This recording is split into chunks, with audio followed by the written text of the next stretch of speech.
नमस्कार दोस्तों। आईपीएल आ रहा है। आईपीएल में देशी विदेशी सभी प्लेयर को अपने अपनी मुंह मांगे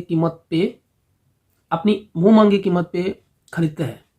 और आईपीएल में जो भी प्लेयर नीलाम होते हैं, जो भी प्लेयर ऑक्शन में आते हैं, उस ऑक्शन के हिसाब से उसका रेट बढ़ता है। क्या आपको पता है एक आईपीएल जो प्लेयर होता है, इनको पैसा किस हिसाब से मिलता है? आपको ये लगता होगा कि जो ऑक्शन में उनको जितना उसका अमाउंट होता है वही अमाउंट उनको मिलता होगा। आपको तो ये लगता होगा, लेकिन आपको पता नहीं है कि आईपीएल प्लेयर जो है वो जितना अमाउंट है उतना नहीं भी मिल सकता है। वो अपना एग्रीमेंट के हिसाब से मिलता है। अभी जो है, जो विदेशी प्लेयर होता है, जो इस साल जो आईपीएल में जो नीलामी हुआ, जो इस साल जो प्लेयर है वो आपका हो गया Starc, Mitchell Starc, Pat Cummins. जो सबसे हाईएस्ट जो उनको नीलामी में जो कलकत्ता ने खरीदा स्टार्क को, जो 24 करोड़ 75 लाख में खरीदा। तो आइए जानते हैं ये जो प्लेयर है उसको पैसा किस हिसाब से मिलते हैं आईपीएल में। असल में जितने रकम से उस प्लेयर को खरीदा जाता है उतने पैसा उसको दिया नहीं जाता है। खिलाड़ियों को जो पैसा दिया जाता है वो टीडीएस काट के दिया जाता है।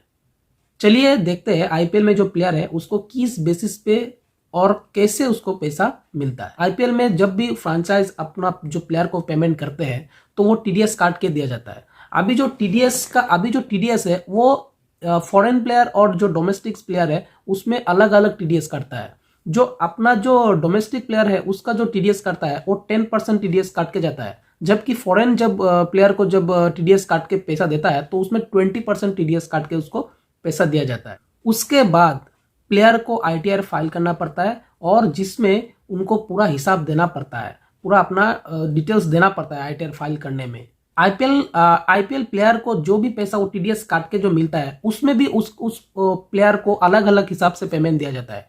अगर आईपीएल का जो भी प्लेयर जो खरीदता है वो प्लेयर अगर टीम में शामिल है तो उसको पैसा भी उस हिसाब से दिया जाता है। जो प्लेइंग 11 में जो शामिल है उसको भी पैसा अलग हिसाब से दिया जाता है। अगर कोई प्लेयर अगर प्लेइंग 11 में शामिल नहीं है तो उसको अलग हिसाब से दिया जाता है।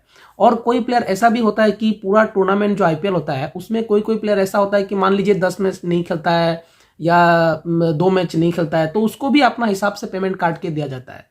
और ऐसा भी होता है कोई प्लेयर, चलिए ऐसा है कि वो खेले ना खेले वो अलग बात है, लेकिन अगर टीम में शामिल नहीं होता है, मान लीजिए कोई कुछ कारण से अपना पर्सनल प्रॉब्लम से नहीं आ रहा है आईपीएल खेलने, या विदेशी प्लेयर नहीं आ रहा है, मान लीजिए अपना देश के लिए खेल रहा है या कुछ मतलब प्रॉब्लम के लिए नहीं आ रहा है, तो उस प्लेयर जितने दिन आपका टूर्नामेंट के टाइम पे जितने दिन वो टीम में स्क्वाड में नहीं आया तो उतना दिन का पैसा उससे काट के दिया जाता है। चाहे वो प्लेयर स्क्वाड में होने के बाद चाहे वो प्लेइंग 11 में हो या ना हो, उससे फर्क नहीं पड़ता है, क्योंकि वो जो प्लेयर है वो टीम में नहीं है। मतलब वो प्लेयर आपका स्क्वाड में नहीं है। आपका स्क्वाड में अगर वो होता तो उसको पेमेंट उस हिसाब से दिया जाता, लेकिन जबकि वो स्क्वाड में ही नहीं है, वो आपका पर्सनल वजह हो सकता है, कुछ कारण से मतलब वो उसमें टीम में नहीं है, तो उसको पेमेंट फुल नहीं मिलेगा। वो टीडीएस तो काटेगा वो अलग है, लेकिन उसमें भी उसका पेमेंट काट के उसको दिया जाता है।